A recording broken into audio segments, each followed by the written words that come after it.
Olá, pessoal, sejam bem-vindos a mais um PodCref, o podcast do Conselho Regional de Educação Física da 16ª Região, onde nós trazemos diversos temas para serem discutidos e conversados, tanto com profissionais de educação física quanto a sociedade em geral. Eu sou Valéria Araújo, faço parte da equipe de comunicação do Conselho, juntamente com a jornalista Kathleen Lopes e o assessor em TI Augusto Farias. E hoje nós vamos conversar com o nosso conselheiro José Dalmo Pereira, sobre atletismo, mas não apenas sobre atletismo em si, como só uma modalidade, mas a participação que ele tem no atletismo potiguar e também sobre algumas entre aspas, São Silvestres, as quais ele participou, projetos sociais que ele desenvolveu, enfim, a gente tem muita coisa a conversar aqui, né, Dalmo? Seja bem-vindo. Eu que agradeço o convite, né?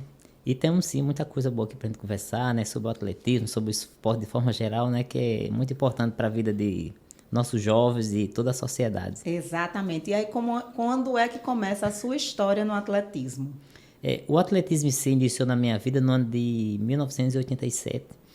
Quando eu tinha 17 anos, comecei a participar de futebol, né? Treinando futebol, né? E não tendo uma boa participação nas equipes esportivas, né? Eu migrei para corrida. Mas corrida natural, que saía do centro da cidade até a Lagoa do Bonfim, né? Correndo com alguns amigos, né? Da cidade, deixar bem claro que é São José do Mipibu, viu? Até a Isso, Lagoa do Bonfim já dá um isso aí trajetinho é um bom trajeto em média de 4, 5 quilômetros, né? Da minha casa para até um a Lagoa, iniciante. né? E sempre fazia esse percurso 2, 3 vezes por semana, né? É apenas por lazer, sem marcação de tempo, de relógio, não tem essa preocupação, né? Quando foi no ano de 88, né? Eu participei da primeira corrida na cidade, né? E fiquei entre os 3 primeiros colocados, né? Então eu percebi que eu Tinha vocação, tinha uma né? vocação Para para o correr, né? atletismo. E não tinha nenhuma dificuldade para correr, né? E a partir daí de 88 eu comecei a participar de corridas de rua em São José, eh, Natal, né? Outras cidades como João Pessoa, Recife, né?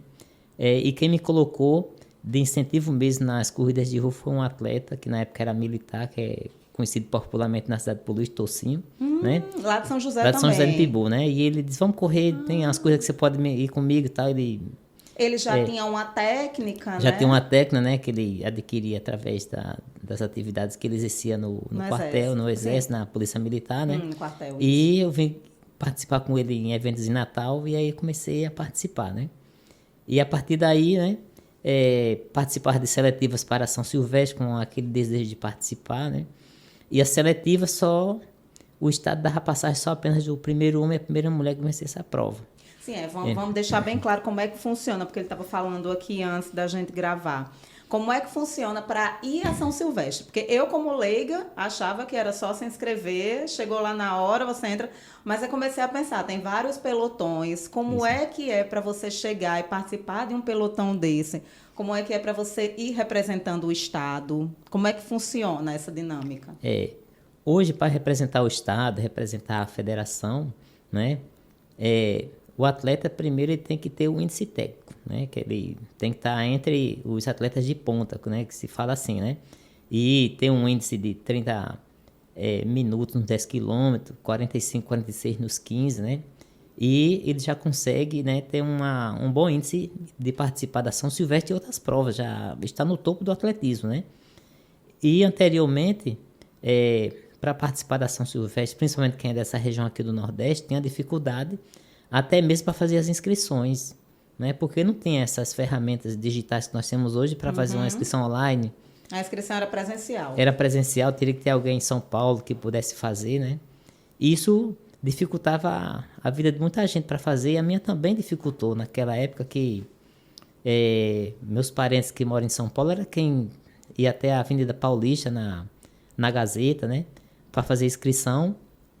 E quando não conseguia, eu me aventurava, saía de São José de ônibus até São Paulo e chegava lá, ficava brigando, né, Sim. informando que tinha treinado o ano para participar da São Silvestre, né, isso, colocando os meus resultados dos anos anteriores, né, a questão da disciplina, né, que sempre tinha me mostrado com muito respeito à prova, levava fotos de jornais, né, da importância da São Silvestre para nós que morava aqui no Nordeste, né, que tem aquele desejo de participar. E diante disso nunca tive nenhuma restrição de participar. Até mesmo não consegui na minha inscrição naquele tempo previsto, mas sempre eu conseguia, né, muitas vezes quando chegava, apesar das burocracias, mas tinha um pessoal que já sabia que quem era dessa região aqui tinha dificuldade de fazer as inscrições. Já deixava algumas reservas de vaga e já começava a atender, né? Observava nossas participações em anos anteriores e já dava essa ajuda. Sim. E aí você falou que alguns atletas iam custeados pelo governo do estado, né? Isso, que iam já nesse pelotão do governo do estado e da federação, mas tinham outros que procuravam patrocínio, como também já foi seu caso. Isso. Quando a gente não vencia essa seletiva, né? Então tinha vontade própria de participar e podia ir, né?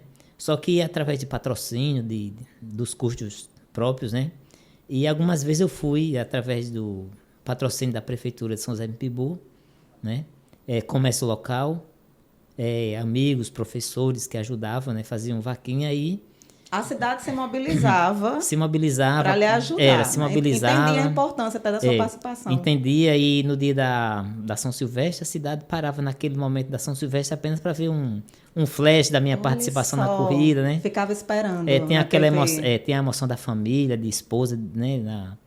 De mãe, de irmãs, de pai, né? Para ver se tinha pelo menos uma passagem rápida ali na tela da Globo, né? E era muito importante, né? Pessoas iam deixar na rodoviária, iam pegar de volta, né? Tinha toda essa parte... Essa emoção Essa emoção de... E aí você participou de quantas São Silvestres? Foram 13 São Silvestres, de 1995 a 2009. Sim. E aqui tem quantas medalhas? São 13 medalhas, né? De participação, né? Sim. Cada um aqui tem uma história, tem uma forma que eu participei, né? Cada um aqui traz uma memória, uma né? memória de como foi a São Silvestre. E se você pudesse escolher aqui um agora para lembrar, teve algum momento aqui que foi muito marcante ou foi engraçado, ou teve algo assim que você, quando fala São Silvestre, você lembra logo disso? A primeira, que foi a de 95, né? Porque a de 95, ela teve toda uma história, uma aventura, né? Para chegar até lá? Para chegar até lá, né? A questão de treinamento, né? Que foi todo o início de um projeto, né? A chegada em São Paulo, que eu não conhecia São Paulo, né? Tudo ainda era comunicação por carta, né? Até para chegar na casa da minha irmã era por carta, né? E houve toda uma aventura para chegar na casa da minha irmã, né? Nesse dia, né? Ela tá meio enganchada aqui, mas... E... é uma medalha que ela tem uma importância muito grande. Não tirando a importância das demais, outras, né? Não tirando a importância das outras. Mas essa aqui que foi a primeira, né? Para se ver aqui, até o formato ainda era todo na correntezinha, né? Tudo, né? Sim. Diferente das outras, né? Da maioria. Que é uma fita, uma corrente dourada. Né? E esse ano faz, né, 31 anos, né? Que eu estive pela primeira vez na São Silvestre, né? Quer dizer, já tem essa medalha aqui, ela já tem... Esse ano... ela completa 31 anos que ela está comigo, né? Que foi um momento bem E a emoção? Nesse ano você chegou em qual lugar? A sua primeira? Essa primeira aqui, fiquei em torno a classificação entre os 400 primeiros colocados. Que eu, apesar de ter feito um excelente treinamento, né? Corri os 15 quilômetros em 52 minutos, né? Que foi o tempo que fez... naquele ano a campeã feminina, né? E eu larguei no povão, no meio de mais de 1.000 atletas, né? Sim. E eu consegui chegar entre os 400 primeiros colocados, né? Por ter largado no povão, todo aquele sufoco, né? Só sabe o que é São Silvestre quem larga no povão e sabe o que é você largar naquele sufoco, né? Isso, quando você fala de povão, é importante lembrar que você estava falando sobre as categorias. Isso. Povão é quem vem lá atrás, na frente já vem 3 pelotões. Isso, é aquele pessoal que sai correndo com faixa, com cartaz, né? Mas que na frente deles ainda tem 3, né? Ainda tem 3. Tem o pelotão A, que é aquele pelotão dele que vem os atletas internacionais, os melhores brasileiros, né? Só naquele pelotão ali tem uma média de 200 corredores brigando pelo título de campeão. Depois vem o pelotão B, né, que estão os atletas intermediários, né, que é uma média de 100, 200 atletas também. Aí tem o pilotão C, que são os atletas que eles pagam a taxa para não correr no geral, né? Muitas vezes ali eles empresários, né? Sim, sim. Comerciantes, ex-atletas, né? Eles ficam ali naquele grupo ali especial que é para eles não ficar naquele povão, porque muitas faixas, cartaz, na hora que você quer fazer a largada para ganhar a rede, você tem que ter muito desvio de pessoas, então você quer fazer, bem largando no grupo C, você quer fazer um tempo melhor. Aí você se prepara para pagar uma taxa um pouquinho maior para você ter uma garantia de um melhor resultado. E depois vem o povão. Aí vem o povão, aí onde vem a festa. A festa da São Silvestre é a festa da São Silvestre. É o povão. E aí você começa também, na sua jornada dentro do atletismo, a desenvolver uns projetos em São José do Mipibu. Isso. No ano que eu corri a primeira São Silvestre, foi o ano que eu comecei a trabalhar o atletismo em São José, que foi na Escola Hilton Gugel, que é conhecida por nós como CAIC. Sim. Trabalhava uma média de 40 crianças, né? E essas crianças participavam dos GERNES, né? GERNES, Jogos Municipais do município, né? E a gente tinha a conquista de 60, 50 medalhas nos GERNES, né? Que quando vinha participar, e participava de lançamento de dardo, arremesso de peso, né? Lançamento de disco, salto à distância. E não participava somente atletas do CAI, que eram atletas de outras escolas. Escola da rede municipal, estadual, fazia o projeto e quando chegava na cidade, chegava medalha para praticamente as escolas do centro ganhavam medalha comigo, que era um projeto aberto. Sim. Né? Sim. E esse projeto ele durou durante 15 anos, né? E migrei do atletismo, parei um pouquinho porque eu fui trabalhar na gestão pública, né? E deixei de ser treinador para ser colaborador como gestor, né? Desse esporte, né? Mas dentro desse projeto tem umas histórias bem interessantes, né? Inclusive, qual foi o ano? 2005? O da matéria da Rede Globo? 2007. 2007. O que foi que aconteceu em 2007? Em 2007, né? O projeto ainda estava caminhando, né? Com muitos atletas ainda, né? E já tinha feito algumas matérias para a TV Cabugia, TV local. Que é local, né? É local, né? Filha da Rede Globo, né? Já tinha feito algumas matérias. E um determinado dia, né? Um repórter da Globo ligou, né? Perguntando se poderia fazer uma matéria comigo e os alunos, os atletas, para o esporte espetacular, né? Que era o ano que estava prestes a acontecer os Jogos Pan-Americanos, né? E o Brasil já se preparava para os Jogos Mundiais Militares, né? Já pensava nas Olimpíadas que estava para acontecer, né? E eu falei, né, de imediato que aceitava, né? E eles já marcaram o dia, horário, todos, né?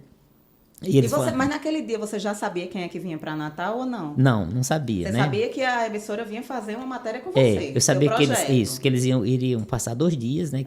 Que eram, apesar de ser 5 minutos, 10 minutos de matéria, mas eles precisavam de 2 dias de muita gravação, que era para fazer o trabalho, né? Isso. E preparei os alunos, né? Que a gente foi aproximadamente 15 dias para preparar os alunos, né? E fomos orientados que a gente não mudasse nada do nosso projeto, que ele do formato do projeto permanecesse do mesmo jeito, né? Continuasse treinando os alunos, né? E quando chegou no dia, nós treinamos gravamos o primeiro dia, e quando foi no segundo dia, tivemos a presença de Robson Caetano, que chegou de surpresa, né? No meio do canavial. Isso, no meio do canavial. E durante as gravações, né, Renato Ribeiro, que era o repórter, né, perguntava se eu tinha o desejo de conhecer algum atleta que tenha ido para as Olimpíadas, né, para algum mundial, né. E eu dizendo para ele que tinha o desejo de conhecer alguns atletas, né. E nessa conversa que estávamos tendo, né, foi surgindo no fundo da imagem, né, Robson Caetano, né. E ele foi se aproximando, né, e ele pergunta se a gente tinha mais vaga para um atleta ali treinar. Tem. Aí, quando eu já conheci Robson Caetano, né, E deve ter sido uma emoção enorme. Foi grande, foi. Aí já passei para a turma, Robson Caetano chegou e tal, né. Aí foi toda aquela euforia e foi marcante a presença dele pra gente. E para quem não sabe, talvez como ele não está mais tanto na mídia, como era naqueles anos, e você me corrija se eu estiver errada, porque esse aqui foi um Google que eu dei. Olhe, com um tempo de 10 segundos, Robson Caetano se tornou recordista sul-americano dos 100 metros rasos em 1988. Ele disputou os Jogos Olímpicos de Los Angeles, Seul, Barcelona, em Atlanta, chegando a 5 finais. Isso. Entre outros tantos ganhos que ele teve dentro do atletismo. Isso. Não é isso? E Robson Caetano, ele é uma referência do esporte mundial, né? É um atleta, é uma pessoa que tem um carisma muito grande, né? É apaixonado pelo esporte. Após esse momento que ele esteve em São José do Rio gravando com a gente, eu tive a oportunidade de sentar com ele no Rio de Janeiro, onde era o Célio de Barros, que era o estádio do atletismo brasileiro, que fica vizinho ao Maracanã. Tive a oportunidade de sentar e conversar com ele, né? Foi importante, né, esse encontro. E aí, dentro desse projeto que você realizava lá em São José do Mipibu, você falou que os treinos eram feitos em canaviais. Por quê? Os treinos aconteciam no canavial, por quê? Porque nós tínhamos muitas estradas, terrenos acidentados na época, né? Calçamento, isso dificultava o nosso treinamento. E até mesmo pela dificuldade que nós tínhamos de calçar os meninos com tênis adequado, né? Também tem isso, né? Tinham crianças que treinavam de pé descalço, ou para poupar o tênis, ou porque realmente não tinham condições. Isso, verdade. Aí a gente ia treinando no canavial por ser um terreno arenoso, né? Não tinha... E que eles já tinham conhecimento, né? Fazia parte da vida deles, de estar ali brincando, tudo, e pé no chão, muitas vezes. Isso. E muitos eram daquela convivência daquele local, né? Tem essa segurança também de se treinar, né? Tinha movimento de carro, né? E treinava, e a gente já treinava buscando resultados para as competições, analisando o índice técnico de quem poderia disputar evoluir, disputar um GERNS com uma boa classificação. E é tanto que aí você tem duas atletas que, apesar de hoje não estarem mais no atletismo, mas que naquele momento tiveram ganhos, né, no esporte. Com certeza. Uma delas foi Gerlane Yara, né, que treinou comigo há aproximadamente 10 anos. Teve a oportunidade de participar de vários Norte e Nordeste, de brasileiros, com o Jogo da Juventude, Campeonato Brasileiro, né? Esteve presente em 2 sul-americanos, um no Brasil e outro na Argentina, né? E foi referência para ela também chegar à universidade, né? Que o esporte tem esse caminho, né? Proporcionou. Né? Que ela chegasse. E a outra atleta foi Isabel, né? Que é uma atleta que iniciou comigo um trabalho com 35 anos de idade, né? E que em 2006 conseguiu chegar a concluir a São Silvestre no 42ª colocação geral. Com quanto tempo de treino Isabel conseguiu? Com 2 anos de treino. 2 anos de treino. E foi feito todo um projeto, todo um trabalho. Posição. Isso, foi feito todo um projeto, né? Durante um ano, para que ela chegasse em dezembro com ótimo treinamento, para ela fazer um bom trabalho na São Silvestre. Esse trabalho foi feito. E ela conseguiu chegar entre as 50 melhores mulheres da São Silvestre naquela época, né? E sendo a segunda melhor da faixa etária dela também. Olha só.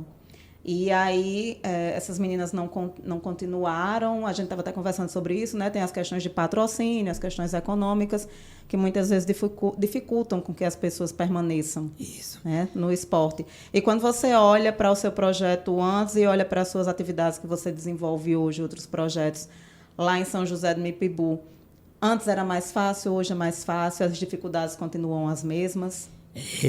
Hoje a gente tem mais acesso, né? Mais oportunidades, né? De mais incentivo público, incentivo público, né? Tem essa abertura, né? De apoio, né? De material, né? Hoje eu desenvolvo um projeto social com minha esposa e outro colega, né? Que também é formado em Educação Física Itamar, minha esposa Lúcia também. Em qual área é o projeto agora? Na área de voleibol, né? Nós fizemos um projeto na área de voleibol que se chama Projeto Fênix, trabalha com uma média de 50 crianças e adolescentes e adultos. E também um projeto de futsal e futebol feminino, que é o Tigres, que também são 2 projetos que a gente tem desenvolvido muito bem em São José, levado o nome da cidade, né? Estivemos agora recentemente com o Fênix participado através da prefeitura do interiorano de voleibol, né? E estamos percebendo que tem atletas que eles têm futuro pela frente, potencial para iniciar na modalidade. Uhum. Dalmo, você estava conversando também há pouco aqui, falando sobre... A gente falou sobre Magnólia, que Magnólia foi realmente atleta, me corrija se eu estiver errado, mas que teve uma participação, a maior participação em eventos de atletismo no Rio Grande do Norte, né? E naquele momento em que você começa a treinar, você está ali junto com ela, teve contato com ela, e o William lá de Touros. De Touros, né? Isso. São 3 pessoas que fazem parte da história do atletismo nesse estado. E aí, conte mais como é que foi esse momento. Como foi esse início junto com eles dois, né? Quando eu iniciei no atletismo, em 2005, né? Aliás, em 95, Magnólia estava dentro do atletismo já há um bom tempo, né? E, através do GERN, Jogos Escolares do Rio Grande do Norte, eu conheci Magnólia, né? Na federação, que ela quem coordenava essa parte dos GERNs, na federação, né? E tive esse conhecimento. Eu também era atleta na época, né? Treinava bastante na pista da UFRN, onde Magnólia treinava, e começamos a ter esse conhecimento, né? Essa proximidade, contato, essa amizade, né? Esse contato praticamente que diário, né? De treinamento, né? E eu estava ali sempre diariamente observando os treinos de Magnólia, junto com a esposa dela, Figueiredo, que era o treinador dela, né? E começamos a ter aquela proximidade, né? E ela ajudou bastante o nosso projeto, né? Tanto na parte aquisição de material, né? Antes tinha projeto para adquirir tênis, aí adquiri alguns pares de tênis através de um projeto que se chamava Nota Potiguar. Sim. Consegui alguns pares de tênis, peso, pelota, disco, dardo, a gente conseguia, né? Através dela, né? E treinando ali sempre junto com ela, né? E Figueiredo, né? E o William, que estava lá na outra ponta do Rio Grande do Norte, em Touros, né, a 100 km daqui, trazia também sua equipe de Touros, uma equipe muito forte, que treinava na praia de Touros, trazia toda uma equipe, né, para participar dos GERNs, né, um excelente profissional, né, e... Que é profissional da educação física também, profissional né? da educação física, que naquela época a gente não era formado em educação física, mas tínhamos todo um desejo de participar, de se formar em educação física, né? E Magnólia era uma grande incentivadora, né? Para que a gente pudesse se formar em educação física e participar de eventos nacionais, porque só participar de eventos nacionais quem tivesse, né? O registro, né, no CREF, quem tivesse graduação em educação física, a gente começou a brigar, né? O William conseguiu... ingressar na universidade antes do que eu um pouco, né? E logo após eu entrei na universidade, né? Na UFRN, onde cursei também educação física, né? Mas antes eu era professor de educação física provisionado, né? E após entrar na universidade eu consegui, né? A minha credencial do CREF, né? Mas Magnólia lá atrás foi essa grande incentivadora. Foi a precursora, Foi a precursora, dando incentivo, não só a mim e ao William, mas a outros colegas que eram da educação física, para que a gente se formasse em educação física e pudesse, né, ingressar no CREF, que é importante, né? E Magnólia acaba sendo um estímulo também, não é? Porque ela não participou só de competições nacionais. São quantas Olimpíadas que Magnólia participou? Magnólia ela teve 5 participações em Olimpíadas, se eu não estiver enganado. Foram 5, né? De 4 a 5 participações, né? E sempre representando muito bem o Brasil, né? O Rio Grande do Norte. Ela foi campeã mais de 20 vezes do Troféu Brasil de atletismo nos 400 metros. Então, ela é uma referência. Quando se fala em Magnólia Figueiredo, no atletismo, ela é conhecida internacionalmente, né? Hoje ela desenvolve projetos sociais, né? Juntamente com seu esposo. E é uma grande incentivadora do atletismo do esporte potiguar. Maravilha. Dalmo, muito obrigada por ter falado um pouco da sua trajetória aqui com a gente. Esse programa, como eu disse no começo, é para profissionais de educação física, para a sociedade. E eu acredito que seja uma forma também de fazer justiça com parte da sua história e com tudo que você realizou e realiza para São José do Mipibu. Eu estou falando isso não é só por você, não é porque eu conversei com pessoas de lá também e que falaram da importância do seu trabalho em todos esses anos para a cidade e para a região. Então, Então, eu tenho certeza que eles têm muito a agradecer a você. Tem muita gente aí que chegou a muitos lugares incentivado pelo esporte. E você é um incentivo nessa área. E, para finalizar, eu queria que você desse um conselho para os jovens que estão ou pensando em começar alguma prática desportiva, ou até para aqueles também aí que a gente vê muito hoje o uso excessivo de telas, né?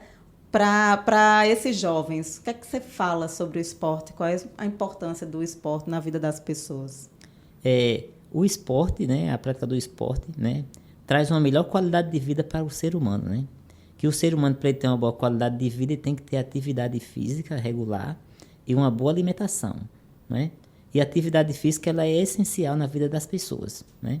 E para as pessoas que estão quer iniciar uma prática no esporte, que seja o atletismo, futebol, vôlei, inicialmente ele deve procurar um profissional da saúde, fazer um check-up, para ver como é que está os seus batimentos cardíacos, se está tudo bem, né?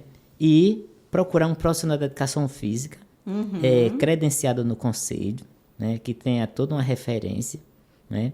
Porque ele tendo toda essa referência com um profissional de educação física, clubes que têm profissionais, academias legalizadas, né? Isso. Então, ele não está correndo risco à saúde dele e nem está colocando a vida das pessoas em risco. Exatamente. Mas eu vou com um adendo ainda sobre o esporte. É sobre realizar sonhos também, Com certeza. E o esporte, ele realiza sonhos. E se eu não tivesse o desejo e o sonho de correr uma São Silvestre, eu não tinha conseguido, né? Exato. Foi preciso eu treinar, ter dedicação, ter motivação. E é isso que eu falo para meus alunos e minhas alunas na escola, né? Que eles devem, acima de tudo, acreditar em si. Porque na hora que você acredita em si mesmo, né? Ele é capaz de realizar os sonhos que ele deseja. De tudo. De tudo. Fechou. Obrigada, viu? Eu que agradeço. E a você que esteve acompanhando a gente até aqui, esse episódio está disponível no YouTube, no Spotify.